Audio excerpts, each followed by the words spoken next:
بسم الله الرحمن الرحيم طاسيم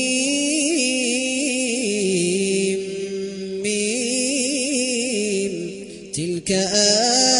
آيات الكتاب المبين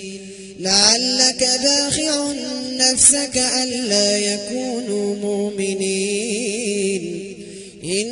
نشأ ننزل عليهم من السماء آية فظلت أعناقهم لها خاضعين وما يأتيهم من ذكر من الرحمن محدث إلا كانوا عنه معرضين فقد كذبوا فسيأتيهم أنباء ما كانوا به يستهزئون أولم يروا إلى الأرض كما أنبتنا فيها من كل زوج كريم إن في ذلك لآية وما كان أكثرهم مؤمنين وإن ربك لهو العزيز الرحيم وإذ نادى ربك موسى أن ائت القوم الظالمين قوم فرعون ألا يتقون قال رب إني أخاف أن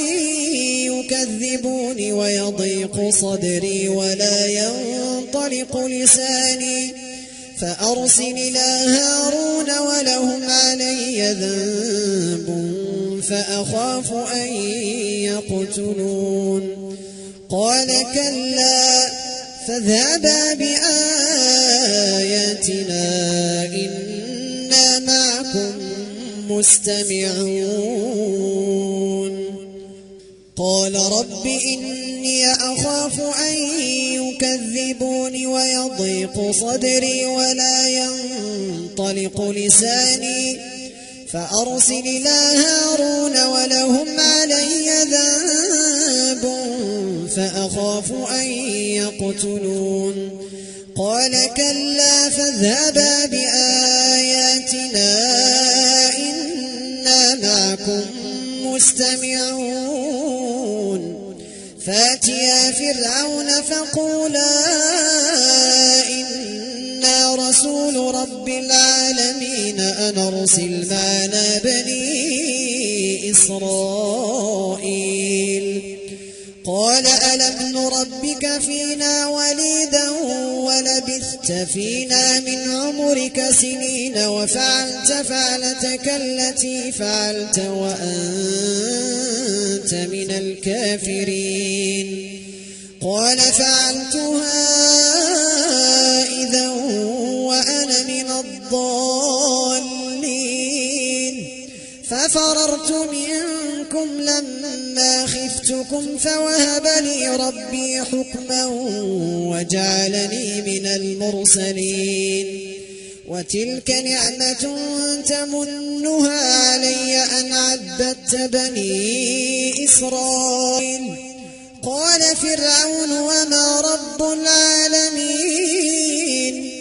قال رب السماوات والأرض وما بينهما إن كنتم موقنين قال لمن حوله ألا تستمعون قال ربكم ورب آبائكم الأولين قال إن رسولكم الذي أرسل إليكم لمجنون قال إن رسولكم الذي أرسل إليكم لمجنون قال رب المشرق والمغرب وما بينهما إن كنتم تعقلون قال لئن اتخذت إلها غيري لأجعلنك من المسجونين قال أولو جئتك بشيء مبين قال فات به إن كنت كنت من الصادقين فألقى عصاه فإذا هي ثعبان مبين ونزع يده فإذا هي بيضاء